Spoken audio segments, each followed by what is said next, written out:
When did you stop bailing out your sister and let her face the consequences? The call came at 2:17 a.m. on a Friday in late September, and I knew before answering it was Vanessa asking for money. My younger sister had a specific ringtone I'd assigned her years ago, a warning system that let me prepare for whatever crisis she'd manufactured this time. I answered with my eyes still closed, and she was already crying, her words tumbling out in a panicked rush about rent being due in 6 hours and her landlord threatening eviction. She needed $1,400 immediately, or she'd be homeless. I sat up in bed and asked why she hadn't paid rent when it was due 3 weeks ago. She said her car had needed repairs and she'd had to choose between transportation and housing. I asked about the $2,000 I'd given her 2 months ago specifically for rent. She went quiet for 3 seconds, then said that money had gone to other expenses and this was a different month's rent. I asked what other expenses. She said it didn't matter. What mattered was she needed help now or she'd lose her apartment. The familiar weight of her desperation pressed through the phone, the expectation that I'd fix this because I always fixed it. I'd been fixing Vanessa's problems for 12 years, since she was 18 and I was 23. I'd paid her rent 17 times. I'd covered her car payments, insurance, credit card bills, medical bills, and legal fees. I'd co-signed loans she'd defaulted on. I'd bailed her out of situations ranging from parking tickets to actual jail. My savings account that should have held $50,000 contained $3,700 because Vanessa had needed me. I asked her to hold on while I pulled up the spreadsheet I'd been keeping for the past 3 years. Before that, I'd tracked her debt to me in a notebook, but eventually, I digitized everything for accuracy. The spreadsheet showed dates, amounts, what each payment was allegedly for, and whether she'd ever paid me back. The running total was $47,320. $47,320 I'd given my sister over 12 years, with exactly $0 repaid, not counting the $6,800 in defaulted loans I'd co-signed that had destroyed my credit score, or the $3,200 in overdraft fees my bank had charged when Vanessa had talked me into giving her access to my checking account for emergencies, and she'd drained it repeatedly. The true cost was closer to $60,000, plus the interest I'd have earned if I'd invested that money instead of throwing it into the black hole of Vanessa's irresponsibility. I told her I couldn't help this time, and she started screaming. She called me selfish and heartless, said I was abandoning her when she needed me most, said real sisters helped each other. I asked when she'd helped me. Silence. Then she said I made more money than her, that I had a career and stability while she was struggling. I worked as a senior financial analyst at a mid-sized firm, making $78,000 annually. Comfortable but not wealthy, especially not after funding Vanessa's lifestyle. She worked sporadically as a waitress, claiming she couldn't find better jobs despite having a college degree I'd helped pay for. I told her the answer was no, and she shifted tactics. She apologized for yelling, said she was just scared and stressed. She promised this would be the last time she'd ever ask. She'd get her finances together, find a better job, pay me back everything she owed. She just needed this one final bailout to stabilize. I'd heard these exact words at least 9 times before. Every crisis was the last crisis until the next crisis appeared. I said no again, and she started sobbing harder, describing how her landlord was cruel and unreasonable, how she'd be on the street, how this would ruin her life. I asked why she hadn't called our parents. She said they'd refused to help her anymore after she'd borrowed $5,000 from them last year and spent it on a trip to Mexico with her boyfriend instead of paying the debt she'd claimed she needed it for. They'd cut her off completely and told her to figure out her own life. She said I was her only hope. I told her she should have thought about that before spending her rent money on whatever she'd actually spent it on. She called me a bitch and hung up. I lay in bed staring at the ceiling, my heart pounding with guilt and anger. Guilt because Vanessa was my sister and helping family was supposed to be unconditional. Anger because she'd been using me as her personal ATM for over a decade and had never shown gratitude, remorse, or effort to change. I didn't sleep the rest of that night. The next morning, my phone showed 14 missed calls from Vanessa and a series of increasingly unhinged text messages. The first few were apologies. The middle ones were accusations that I was ruining her life out of jealousy because she was prettier and more fun than me. The final messages were threats that she'd tell our entire family I'd abandoned her in her time of need. I didn't respond. I went to work, sat through meetings about quarterly projections, and tried to focus on spreadsheets that actually mattered. My coworker and closest friend, Diana Hayes, noticed I was distracted and asked what was wrong. I told her about Vanessa's latest crisis and my refusal to bail her out. Diana had been listening to Vanessa's stories for 3 years and had repeatedly told me I needed to stop enabling her. She said I'd finally done the right thing and needed to hold firm. She warned that Vanessa would escalate before she'd accept responsibility. I said I knew. What I didn't know was how creative Vanessa's escalation would become. That afternoon, my mother called. Patricia Greenwood was 61 years old, a retired elementary school teacher who'd spent my entire childhood preaching about family loyalty and taking care of each other. She said Vanessa had called her crying about being evicted because I'd refused to help. She said I needed to reconsider because Vanessa had nowhere else to turn. I asked if Mom had forgotten that Vanessa had lied to them about the $5,000 they'd given her. She said that was different. That was between Vanessa and them, but this was about me stepping up as the older sister. I told Mom I'd given Vanessa $47,320 over 12 years with zero repayment. There was a long pause. She said she hadn't realized it was that much. I said that was because Vanessa never told anyone the full extent of how much she took from me. I said I'd kept detailed records if she wanted to see them. Mom said that wasn't necessary, but maybe I could help just this one last time. I asked why Vanessa's crises were always my responsibility to solve. Why I had to sacrifice my financial stability so Vanessa could continue making terrible decisions without consequences. Mom said because that's what family did. I said no, what family did was support each other, not drain one person dry while giving nothing back. Mom got quiet, then said she was disappointed in my attitude. She hung up. 20 minutes later, my father called. Robert Greenwood was 64, a retired electrician who'd always been more practical than my mother. He said Mom had told him about the situation and he wanted to know the full story. I sent him my spreadsheet. He called back 10 minutes later and said he'd had no idea Vanessa had taken that much from me. He asked why I'd never said anything. I told him because every time I tried to talk about Vanessa's behavior, the family told me to be patient and supportive, that she was going through a hard time, that she'd figure things out eventually. He went silent. Then he said he understood why I'd refused to help this time and he supported my decision. But he warned me that Vanessa wouldn't take it well and I should prepare for her to cause problems. That warning proved accurate faster than I expected. Sunday morning, I woke up to find that Vanessa had posted on social media about how her cruel, selfish sister had abandoned her when she was about to become homeless. She'd written a long post describing her financial struggles, her landlord's threats, and her desperate plea to me that I'd coldly rejected. She'd painted herself as the victim of circumstances beyond her control, and me as a heartless monster who valued money more than family. The post had 63 comments, mostly from people I didn't know offering sympathy and condemning me. Several mutual friends and extended family members had commented expressing shock at my behavior. 3 cousins sent me private messages asking if the post was true and why I wouldn't help Vanessa. I screenshot the post and all the comments for my records, then wrote a response I didn't publish. Instead, I called Diana and asked her advice. She said responding publicly would only escalate the situation and give Vanessa more ammunition. She said I should privately message anyone who mattered to explain the context, then block Vanessa on social media. I followed her advice. I sent detailed messages to cousins and friends explaining the 12-year pattern, the $47,320 in unpaid debt, and Vanessa's history of manipulation. Most people responded with surprise and support. 2 people accused me of lying and making Vanessa look bad. I sent them the spreadsheet. They stopped responding. Monday evening, Vanessa showed up at my apartment. I lived in a 1-bedroom place in a decent neighborhood, 40 minutes from where she lived. She'd never visited without invitation before, but there she stood at my door at 7:43 p.m. with mascara running down her face and a suitcase at her feet. She said she'd been evicted that morning and had nowhere else to go. Could she stay with me just for a week or 2 until she figured things out?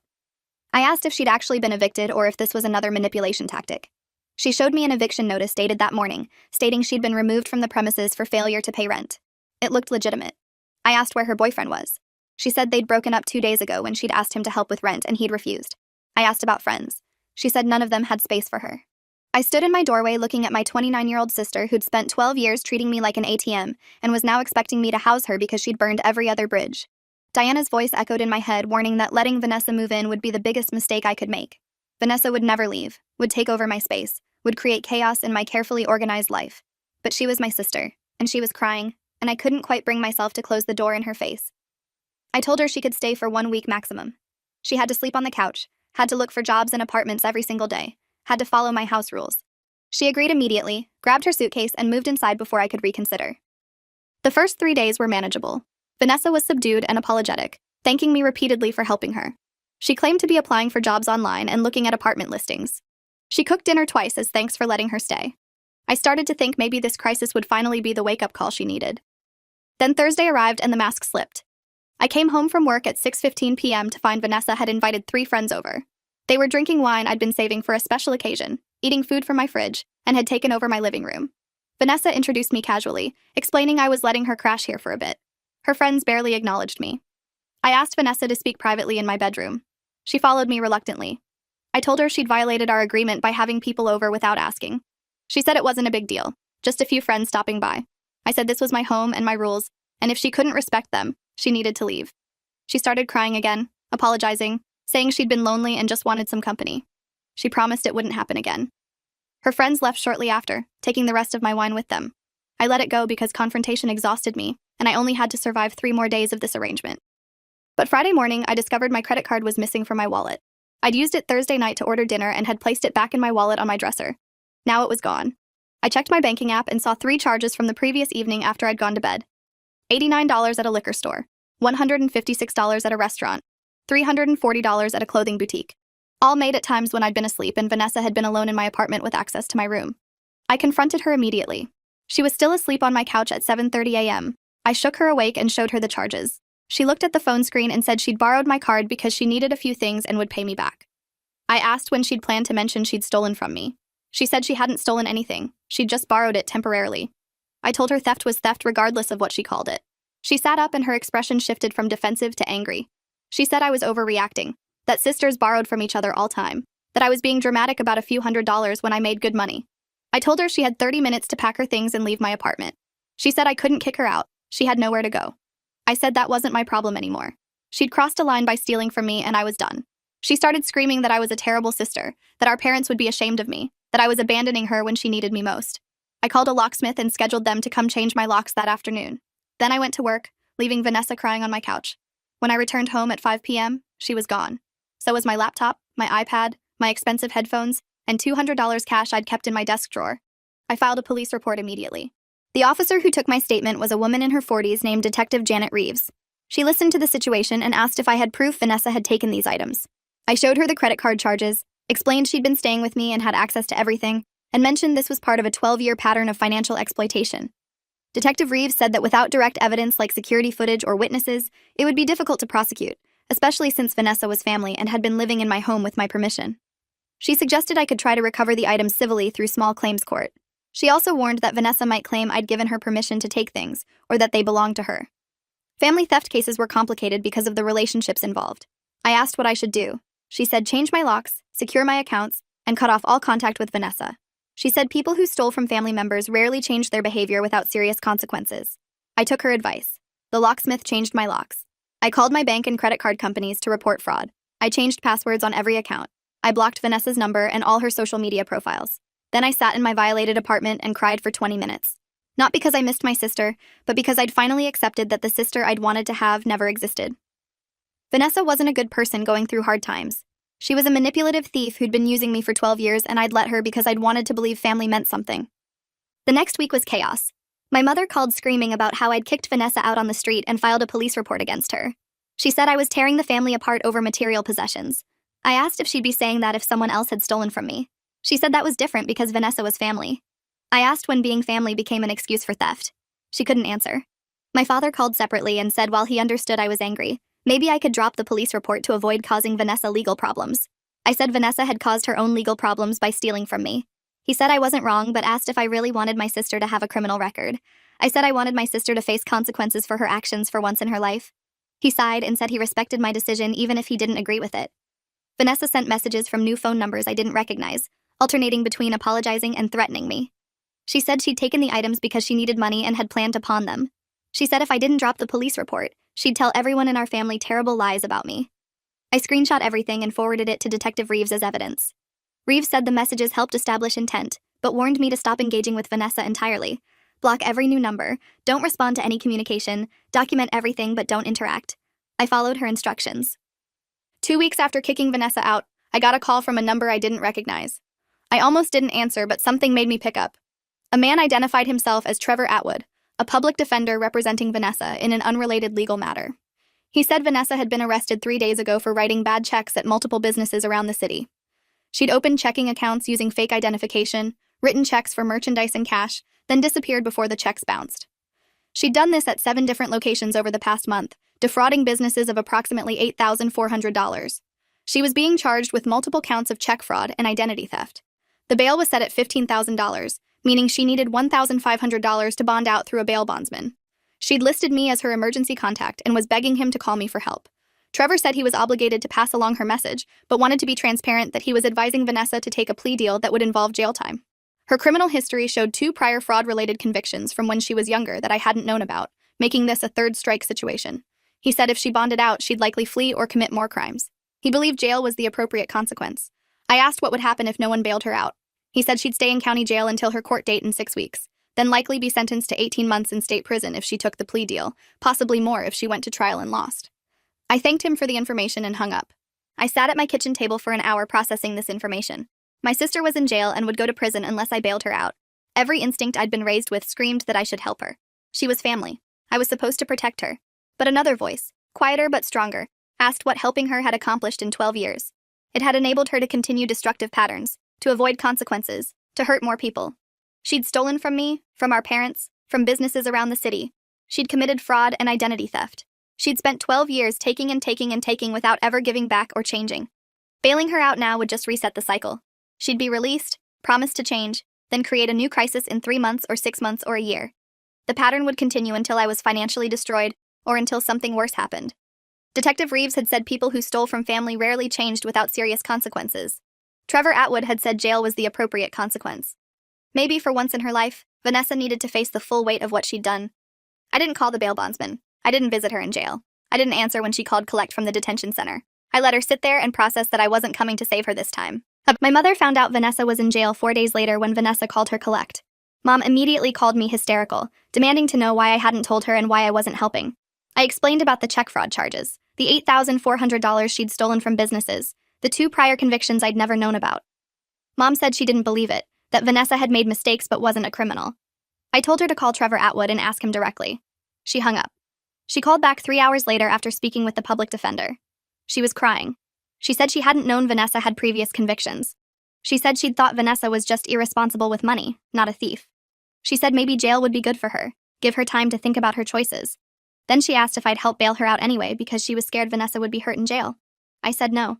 Mom started crying harder and said she couldn't afford the $1,500 for bail, that Dad's medical expenses from his heart surgery last year had drained their savings. She said if I wouldn't help, Vanessa would stay locked up. I said that was Vanessa's consequence for committing crimes. Mom accused me of being cruel and hung up again. Dad called that evening. He said he'd spoken with Trevor Atwood and understood the situation. He said he agreed with my decision not to bail Vanessa out. He said he and Mom had enabled her for too long and it was time she learned actions had consequences. But he asked if I'd consider visiting her in jail to let her know she wasn't completely abandoned. I said I'd think about it. I didn't visit. I couldn't bring myself to sit across from Vanessa and hear more manipulation or watch her cry. Diana supported my decision. She said maintaining boundaries was crucial, and visiting would only give Vanessa an opportunity to emotionally manipulate me into helping. 3 weeks after her arrest, I received a letter from Vanessa. It was 8 pages long, handwritten on lined paper from a jail notepad. She started by apologizing for everything she'd done to me. She listed specific incidents spanning 12 years, acknowledging the money she'd taken, the trust she'd violated, the items she'd stolen from my apartment. She said being in jail had forced her to confront her behavior for the first time in her life. With nothing to distract her and no one to bail her out, she'd had to sit with what she'd become. She said she'd been diagnosed with a gambling addiction by the jail's mental health counselor. That's where all the money had gone over the years. She'd been betting online, going to casinos, playing poker with friends for high stakes. She'd been chasing losses and taking money from anyone who'd give it to her. She'd never told anyone because she was ashamed, and because keeping it secret meant people would keep giving her money. She said she understood if I never forgave her or spoke to her again. She said I'd been right to stop bailing her out. She said she hoped I could find peace and that she was sorry for 12 years of pain. The letter felt genuine, but I didn't know if I could trust it. Vanessa had manipulated me too many times. This could be another performance designed to make me feel guilty enough to help her. I put the letter in a drawer and didn't respond. Vanessa's court date arrived 6 weeks after her arrest. I didn't attend, but Trevor Atwood called me afterward with an update. Vanessa had taken a plea deal. She'd pled guilty to 4 counts of check fraud and 1 count of identity theft. The judge had sentenced her to 2 years in state prison with the possibility of parole after 18 months. She'd also been ordered to pay restitution to the businesses she'd defrauded. Trevor said Vanessa had handled the sentencing calmly, had addressed the judge with genuine remorse, and had asked to enter a residential treatment program for gambling addiction once she was released. He said she seemed different than when he'd first met her, more aware of her actions and their consequences.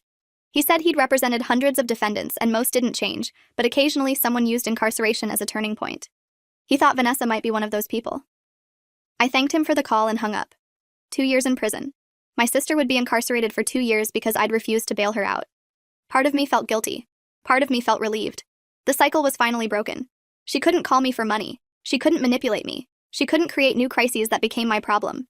She had to face consequences, real ones, for the first time in her adult life. Maybe that would change her. Maybe it wouldn't. Either way, it wasn't my responsibility anymore. Over the next 6 months, Vanessa wrote me monthly letters from prison. They weren't asking for anything, just updates on her daily life and her progress in therapy.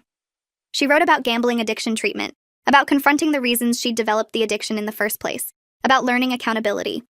She wrote about other inmates she'd met and their stories. She wrote about realizing how much damage she'd done to everyone who'd tried to help her.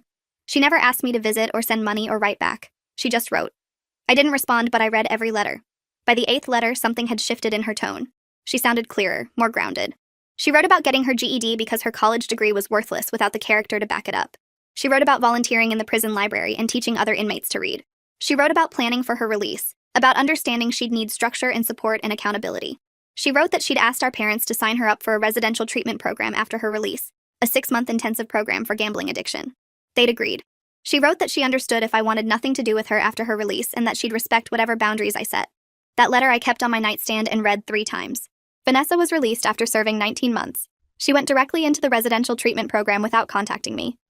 My mother called to tell me Vanessa had asked about me and whether I'd be willing to see her eventually. Mom said Vanessa understood if the answer was no.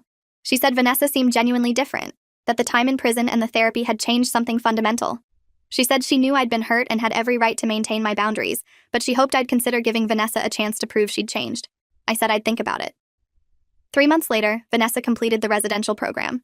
She moved into a sober living facility and got a job at a call center. She attended Gamblers Anonymous meetings daily. She still didn't contact me directly. My father mentioned in our weekly phone calls that she was doing well, that she was stable and employed and taking responsibility for her life. He said she'd been making small monthly payments on the restitution she owed to the businesses she'd defrauded. She'd also been saving money to eventually pay me back. He said he understood if I wasn't ready to reconnect but wanted me to know she was trying. 4 months after her release, I got a letter from her with a check for $500. The letter was brief. It said she knew $500 didn't come close to what she owed me, but it was a start. She was committed to paying me back $500 monthly until she'd repaid the full $47,320, which would take just under 8 years. She didn't expect me to forgive her or have a relationship with her. She just wanted to make amends for the harm she'd caused. She included her phone number if I ever wanted to talk. I deposited the check. It cleared.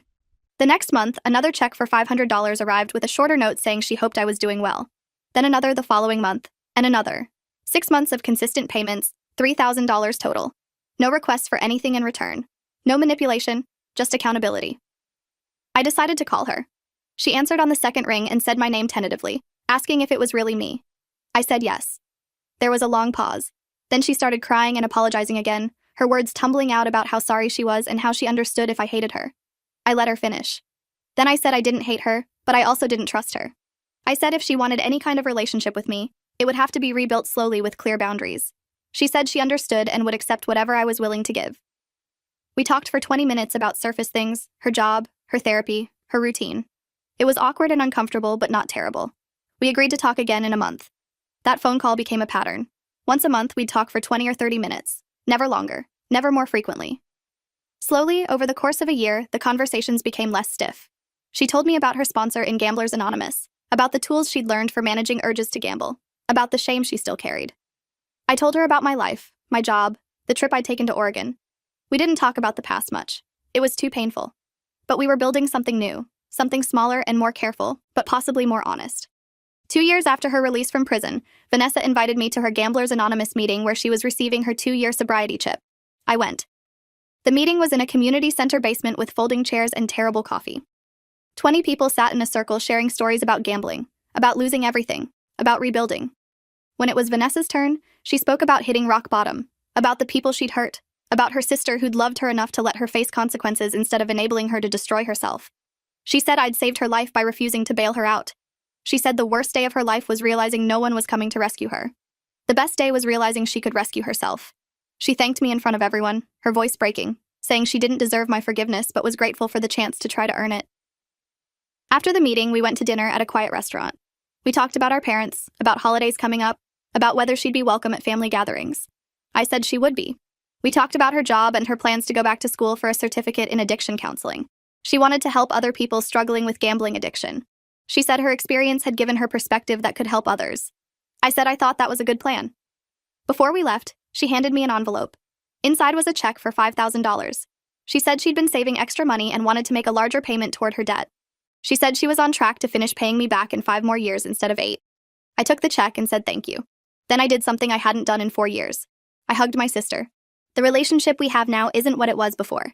It's smaller and more cautious and built on firmer boundaries. Vanessa doesn't ask me for things. She doesn't create crises. She pays me $500 every month without fail. She sends me updates about her life but respects when I need space. We see each other for holidays and occasional dinners. I've met her sponsor and some friends from her GA meetings. She's building a life that doesn't depend on me or anyone else fixing her problems. My parents have cautiously reconnected with her too, impressed by her consistency. Dad says she calls him once a week just to talk, not to ask for anything. Mom says she's proud of the work Vanessa's done to change. 3 years after her release, Vanessa finished her certification program and got hired at an addiction treatment center as a peer counselor. She works with people struggling with gambling addiction, helping them navigate early recovery. She's good at it, according to her supervisor, who called me once to verify Vanessa's story about her past. I told him everything honestly. He said he'd hired her specifically because of her history. That lived experience made her credible to clients who didn't believe recovery was possible. 4 years after her release, Vanessa made her final $500 payment, completing the $47,320 she'd owed me. She included a letter thanking me for holding her accountable, for refusing to enable her, for loving her enough to let her fail so she could learn to succeed. She said those 2 years in prison had been the worst and best thing that ever happened to her. They'd broken her old patterns and forced her to build new ones. She said she'd always be grateful I'd found the strength to stop bailing her out. I stopped bailing out my sister the night she called asking for rent money, then stole from me, then got arrested for fraud. I stopped because 12 years of enabling had only made things worse. Because love sometimes means letting people face consequences. Because I couldn't save her until she decided to save herself. The decision nearly destroyed our relationship and broke my heart in ways that still ache. But it gave her the chance to become someone worth knowing. Someone honest and accountable and fighting every day to be better. We'll never get back what we lost, but we're building something new. Something real. And that's enough. If you enjoyed this, you'll definitely want to see the next ones too. So subscribe now and let me know your take in the comments.